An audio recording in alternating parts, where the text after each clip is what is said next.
وضو اور غسل سے پہلے کیا بسم اللہ والحمدللہ کہنا کسی حدیث سے ثابت ہے؟ جس سے یہاں پر ہم یہ بات پیش کرنا چاہیں گے کہ جہاں تک وضو کا معاملہ ہے، وضو میں دو چیزیں شامل ہیں، وضو عبادت ہے اور نظافت ہے جی، اس میں ثواب بھی ملتا ہے اور انسان پاک و صاف ہوتا ہے۔ یہ ہو گئی پہلی بات۔ اب دوسری بات یہاں پہ یہ ہے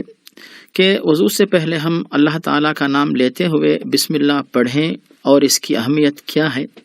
اس کے بارے میں اکثر علماء یہ بات پیش کرتے ہیں کہ بہت ساری روایات جمع ہو کر اس حد تک پہنچتی ہیں کہ بسم اللہ جو ہے وضو سے پہلے کہا جائے، تو اسے علماء جمہور نے سنت قرار دیا کہ وضو سے پہلے آپ بسم اللہ پڑھیں، اور حنبلی علماء جو ہے اس کو واجبات میں شمار کرتے ہیں کہ آپ بسم اللہ پڑھنا ہی چاہیے، ورنہ آپ ثواب سے محروم ہوں گے اور گنہگار بھی ہوں گے اور وضو کے ثواب میں کمی آئے گی۔ اس اعتبار سے آپ جو ہے وضو سے پہلے بسم اللہ پڑھیں، اور آپ غسل کے پہلے بسم اللہ پڑھنے کے لیے آپ کو یہ سوچنا پڑے گا کہ ایسے مقام پہ اگر آپ ہوں جہاں پہ قضائے حاجت کی جگہ ہو تو وہاں پر آپ جو ہے اپنی زبان سے نہیں پڑھ سکتے، تو آپ دل میں جو ہے بسم اللہ کی نیت کر لیں۔ تو وضو بھی یہی معاملہ ہے، وضو اگر آپ باہر کرتے ہو، وضو خانہ باہر ہو، تو پھر آپ وضو سے پہلے بسم اللہ پڑھیں۔ وضو اگر آپ واش روم میں کرتے ہو جہاں پہ قضائے حاجت کی جگہ ہے تو وہاں پر آپ زبان سے نہ پڑھیں بلکہ صرف دل میں جو ہے بسم اللہ کی نیت کر لیں۔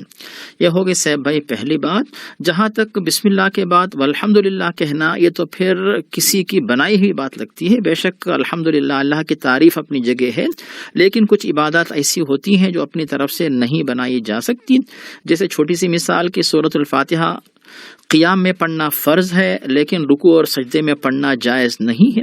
تو آپ یہ نہ سوچیں کہ بھی یہ تو بہت بڑی صورت ہے کیوں نہ پڑھے۔ اسی طرح جو ہے بسم اللہ پڑھنے کی پیارے نبی نے تعلیم دی ہے، سکھایا ہے، لیکن والحمدللہ پڑھنے کے بارے میں آپ نے نہیں بتایا، تو صرف آپ بسم اللہ کے اوپر اکتفا کریں اور والحمدللہ پڑھنے کی ضرورت نہیں ہے۔ اور والحمدللہ آپ جو یعنی تسبیحات نمازوں کے بعد پڑھتے ہیں تب تو سبحان اللہ اور الحمدللہ اللہ اکبر، وہاں پر تو بار بار اس لفظ کا ذکر آتا ہے،